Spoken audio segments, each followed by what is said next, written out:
नमस्कार so welcome back to your own channel wealth saga जी 15 जुलाई 2026। आज है वेंसडे का दिन। कैसे हैं आप लोग? आई एम श्योर आप लोग अच्छे होंगे। निफ्टी 50 में मॉर्निंग में ही आपको बता दिया गया था कि मार्केट आज बिल्कुल रेंज बाउंड रखने की पूरी कोशिश की जाएगी ऑपरेटर्स के द्वारा। रीज़न क्या है, लॉजिक कैसे था, वो मैंने मॉर्निंग अपडेट में डिस्कस किया था। I am sure you must have seen it. Exactly उसी लेवल पर क्लोजिंग हुई है जिस लेवल पर ओपनिंग हुई थी। अब आपका क्वेश्चन हो सकता है कि आगे का आउटलुक क्या है। आगे का आउटलुक भी हम लोग आगे डिस्कस करेंगे, लेकिन उससे पहले हम लोग डिस्कस कर लेते हैं आज के दिन के एडवांस डिक्लाइन रेशियो को। तो जैसा कि आप लोग देख पा रहे हैं, आपके सामने है। मॉर्निंग में माहौल थोड़ा सा पॉजिटिव था, बट अल्टीमेटली मार्केट एग्जैक्टली जो एडवांसिंग डिक्लाइनिंग स्टॉक्स है बिल्कुल जा करके वहीं पर क्लोज हो गए, क्योंकि ये ऑपरेटर की प्लानिंग हम लोग को मॉर्निंग में ही पता चल गई थी because of the data. It's not that कि मैंने कोई प्रोडिक्शन किया, मैं कोई नास्ट्राडामस हूँ, ऐसा नहीं है। It is just the data which was clearly telling market will be range bound. और दोस्तों, जब कभी भी market is likely to be range bound बोलता हूँ, तो फिर आपको क्या करना चाहिए? You must plan for option writing rather than buying options, है ना। क्योंकि डायरेक्शनल मूव आपको दिखाई नहीं पड़ेगा, और दिखाई पड़ेगा भी तो अल्टीमेटली क्लोजिंग वहीं पर ही हो जानी है जहाँ पर सारा का सारा प्रीमियम डीके होगा। मेरे स्टेटमेंट को बिल्कुल भी ये ना समझा जाए कि मैं नेगेटिव हो रहा हूँ। आई एम सेइंग कि market is going to be negative. Market is going to be range bound का मतलब ये है कि मार्केट डायरेक्शनल नहीं होगी। तो डायरेक्शनल नहीं होगी तो ultimately market is likely to close from where it open. अगर आप देखें, सिर्फ 26 पॉइंट्स की तेज़ी दिखाई पड़ी। Nifty bank in fact was 295 points plus, लेकिन रेंज बाउंड रहने की जो पॉइंट था मेरा, वो निफ्टी 50 को लेकर के था। वहीं मिड कैप और स्मॉल कैप इंडेक्स के बारे में बात करें, वहाँ हमें पॉजिटिविटी दिखाई पड़ रही है। सेंसेक्स भी हमको माइल्डली पॉजिटिव दिखाई पड़ रहा है। क्लोजिंग हुई है निफ्टी 50 की 24,078 के आसपास। जो सेकेंड ट्रेडिंग सेशन है, गिफ्ट निफ्टी ट्रेड कर रहा है ऑलमोस्ट 100 पॉइंट्स प्लस 24,144 पे। वहीं डाउ जोन्स 187 पॉइंट्स प्लस है। नैस्डैक S&P 500 में भी हमको पॉजिटिविटी दिखाई पड़ रही है। दोस्तों, वहीं बात करें हम लोग टॉप गेनर्स की, सो नोवोको में आज लगातार दूसरा दिन हमको ज़बरदस्त तेज़ी दिखाई पड़ी। रिजल्ट्स उसके अच्छे आए थे परसों के दिन। कल भी तेज़ी थी, आज भी तेज़ी थी, 10.5% ऊपर। गैब्रियल 8.5% अप। Very very interesting looking chart. मैं गैब्रियल का चार्ट आपके लिए स्टडी करूंगा। Ather energy is also looking very positive. Ather energy में गुड न्यूज़ थी कि उसमें हीरो अपना फ्रेश इन्वेस्टमेंट कर रहा है। मॉर्निंग अपडेट में ये चीज़ आपको अपडेट की गई थी। LTTS good result, stock was of 6.5%। Losers में पतंजलि 14.5% डाउन। कोई बोल रहा है रेड हुई है, कोई बोल रहा है स्टेक सेल हुआ है, but it is not worth studying, तो मैं इसको अवॉइड करूँगा। बाबा जी का कंपनी है, बाबा जी की कंपनी में हस्तक्षेप करने का कोई मतलब नहीं है। बाबा जी हो गए, अडानी जी हो गए, इन सभी की कंपनीज अपने धुन में चलती हैं, उसमें हम लोग हस्तक्षेप जितना कम करें उतना बेहतर। Tata Elxsi 4.5% down. PWL, Adani power, Adani green were also among the top losers. वहीं बात करें हम लोग लास्ट एक हफ्ते के और परफॉर्मेंस के बारे में, तो कल्याण ज्वेलर्स 54% ऊपर है लास्ट एक हफ्ते में। मतलब 50% की वेल्थ आप अगर आप पकड़ के चलें कि अगर आप 6%, 5% पोस्ट टैक्स अगर 5% का रिटर्न लेके चलें FD में, तो 10 साल का रिटर्न एक हफ्ते में। अगर आप 8% भी लेके चलते हैं, ठीक है, 8 7 56, तो 7 साल का जो रिटर्न है FD का, वो एक हफ्ते में। इस तरह की परफॉर्मेंस स्टॉक मार्केट देने की क्षमता रखता है। मैप में India 23% up in the last 1 week, लेकिन हम लोग ने इसको और भी पहले बाय किया था, तो और भी ज़्यादा भयंकर रिटर्न ये दे चुका है। नूवो को 2 दिन के अंदर 20% ऊपर है। Newgen, eClerx are the other top outperformers. Losers कौन है? पतंजलि 16% आज के दिन ही मीटर खींच दिया है। ABDL, doctor Reddy's, BDL, Schneider are the other top losers of last 1 week. वहीं अगर हम लोग निफ्टी 50 के बारे में बात करें, एटर्नल 3% ऊपर है। UltraTech cement is close to 3% up. HDFC life, Shriram finance, आशा मोटर्स, ये सारे के सारे टॉप गेनर्स हैं। लूजर्स में पावर ग्रिड 2% डाउन है। Hindalco, Larsen, JSW steel, Tata steel, ये सारे के सारे टॉप लूजर्स हैं। वहीं लास्ट एक हफ्ते के बारे में बात करें, TCS में 4.5% की तेज़ी है। टेक महिंद्रा 3.5% अप। सन फार्मा, बजाज ऑटो, एटर्नली सारे के सारे टॉप आउट परफॉर्मर्स हैं। बट आई वांट, एक बार आप क्विकली देखिए कौन कौन लूजर्स हैं इस लास्ट हफ्ते में। HUL ITC, I am very positive on this theme. मेरे हिसाब से दोस्तों ये प्रॉबेबली लास्ट अपॉर्चुनिटी है जब आपको ये स्टॉक डिप्स पे मिल रहे हैं, मिस नहीं करना चाहिए। इन दोनों के चार्ट्स को मैं आपके लिए स्टडी करूँगा। LT, Maruti, doctor Reddy's are the other top losers in the last 1 week. Maruti से मुझे कोई उम्मीद है नहीं। इसलिए नहीं कि मारुति और परफॉर्म नहीं करेगा, मुझे ऑटो सेल्स को लेकर के, ऑटो सेक्टर को लेकर के बड़ी चिंता है, जो कि मैं बीच बीच में आप लोगों से डिस्कस करता रहता हूँ। तो इस कारण मेरा रुख ऑटो सेक्टर पे बहुत ज़्यादा एग्रेसिव नहीं है। पिछले दिन के कंपैरिजन में जहाँ पर ज़्यादा एक्यूमुलेशन दिखाई पड़ रहा है उसमें ICICI bank, Larsen, ONGC, max health and Hindalco, ये वो स्टॉक हैं जहाँ पिछले दिन के कंपैरिजन में हमें higher accumulation, higher delivery percentage दिखाई पड़ रहा है। अब दोस्तों निफ्टी 50 के अगर आप चार्ट को देखें तो निफ्टी 50 के चार्ट पे आपको ऑब्जर्व करना चाहिए कि क्लोजिंग कैसी हुई है। तो अगर आप क्लोजिंग को देखें तो क्लोजिंग बिल्कुल फ्लैट हुई है, ठीक है। और यही चीज़ हमने डिस्कस करी थी, मार्केट जहाँ पर ओपन हुआ एग्जैक्टली वही क्लोज हुआ, और करीब करीब करीब 2 घंटे मार्केट बिल्कुल रेंज में रहा है प्रीमियम को डीके करने का। और दोस्तों जब कभी भी मार्केट रेंज में रहती है, कंसोलिडेट करती है, उसको वीकनेस समझना बहुत बड़ी गलती है। पीपल में से ये मार्केट पॉजिटिव नहीं है, मार्केट नेगेटिव दिखाई पड़ रही है, फ़िलहाल के लिए आई विल नॉट से कि मार्केट नेगेटिव है। हाँ, कुछ इंडिकेटर्स हैं जो कि अगर बीट हो जाते, क्रॉस हो जाते, तो हम कहते हैं मार्केट इज़ एक्सट्रीमली बुलिश, लेकिन एक्सट्रीमली बुलिश वाली कंडीशन भी नहीं है। क्योंकि अगर 200 एक्सपोनेंशियल मूविंग एवरेज को अगर आप देखें तो अगर ये बीट हो जाता, वी वुड हैव सेड कि market is extremely bullish, market को बस बाय। लेकिन यहाँ पर क्या है, market is likely to consolidate, और ओवरऑल नेट अगर आप पूछें आउटलुक इज़ पॉजिटिव। बहुत ज़्यादा एग्रेसिव बुलिश नहीं और बहुत ज़्यादा एग्रेसिव बियरिश भी होने की ज़रूरत नहीं है। Now coming on to Nifty bank, जिसको लेकर के मेरा आउटलुक पॉजिटिव रहा है।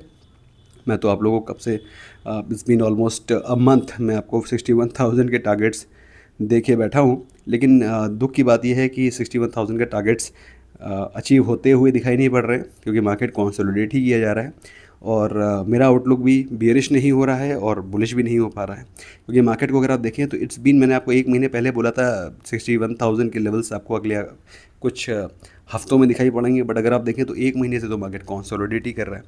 And consolidation does not mean weakness firstly, तो हम ये उम्मीद रख सकते हैं कि market is going to be positive.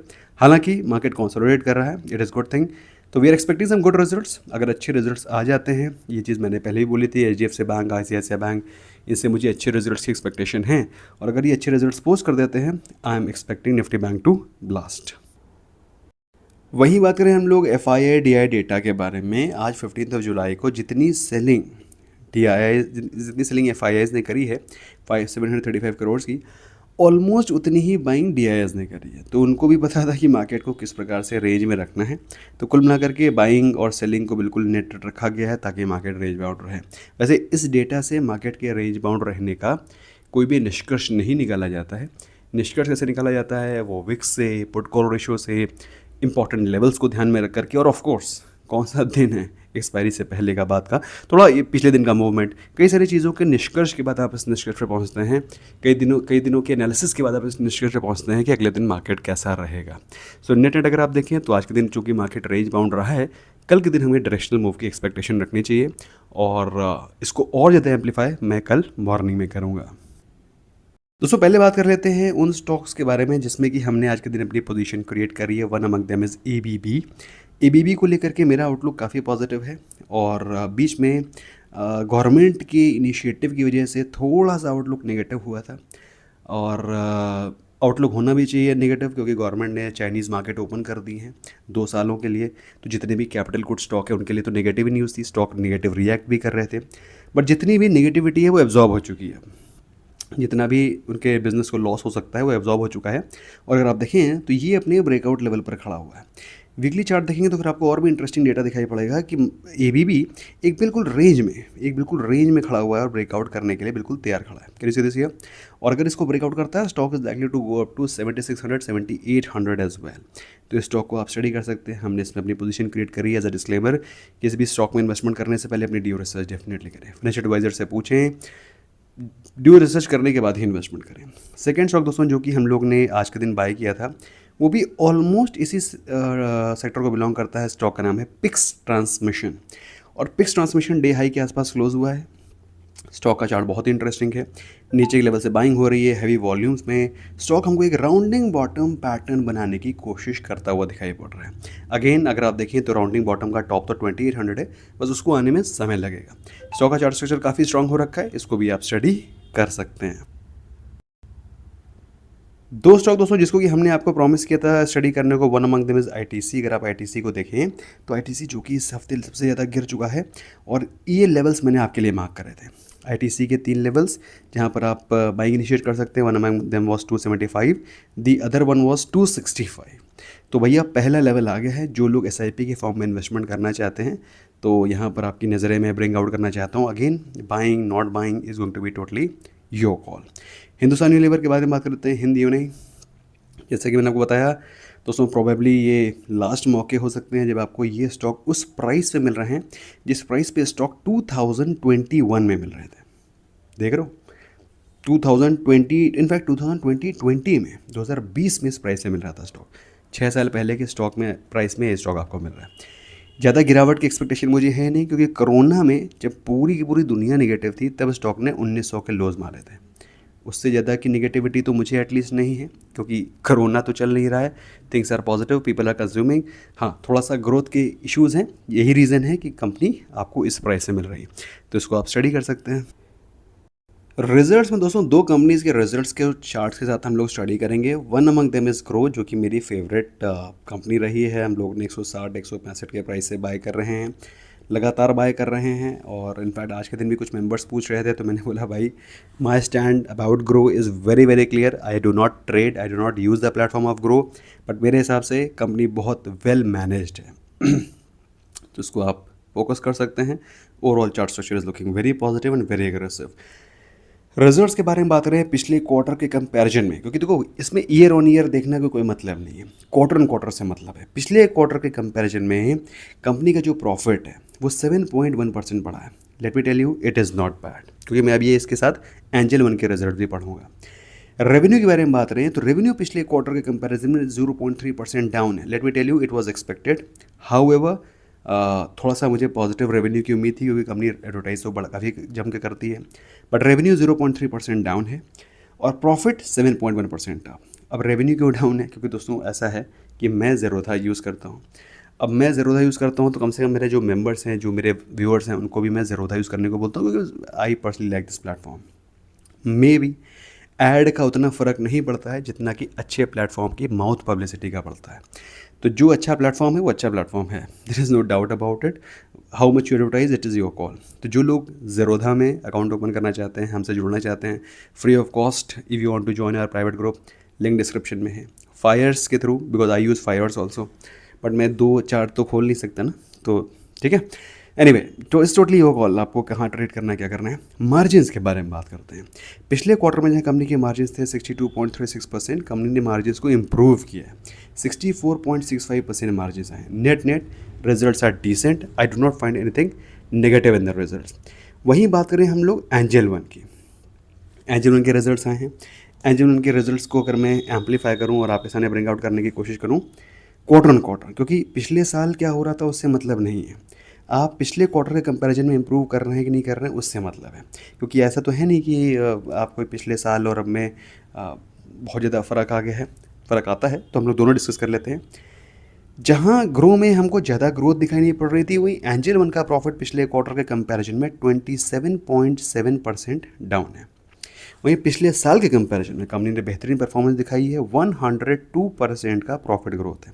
तो पिछले साल के कंपैरिजन में प्रॉफिट में डबल हो गया प्रॉफिट। वहीं पिछले क्वार्टर के कंपैरिजन में 27.7% डाउन है। रेवेन्यू पिछले क्वार्टर के कंपैरिजन में 2.1% डाउन है। हमको ग्रो फ्लैट दिख रहा था, यहाँ पर हमको डी ग्रोथ दिखाई पड़ रही है 2.1% की। लेकिन पिछले साल के कंपैरिजन में 25.4% अप है। वहीं मार्जिन्स के बारे में बात कर लेते हैं। जहाँ वहाँ 65% के मार्जिन है, वहाँ पिछले साल कंपनी के मार्जिन थे 24.09। पिछले साल है ना, पिछले क्वार्टर में मार्जिन थे 41.01 और अभी मार्जिन आए हैं 33.91। Overall results are slightly weaker. तो अगर आपको इस सेगमेंट में थोड़ा सा बेहतर पिक पकड़नी है तो मेरे हिसाब से Groww can be a better choice. Again as a disclaimer, we do not use Groww platform nor we promote Groww platform. Stock के बारे में बात करें तो मैं एंजल वन में इस तरह के रिट्रेसमेंट की एक्सपेक्टेशन रख रहा हूँ। अगर बाई चांस स्टॉक 200 to 250 के जोन में आ जाता है, which happens to be this zone, I think it's a great, it can be a great buy, totally your choice. Video पसंद आया do not forget to smash the like button. हमसे जुड़ना चाहते हैं free of cost, link description में है। अगर paid member बनना चाहते हैं तो व्हाट्सएप पे कॉन्टैक्ट कर सकते हैं 9707531979। See you there, bye bye for now.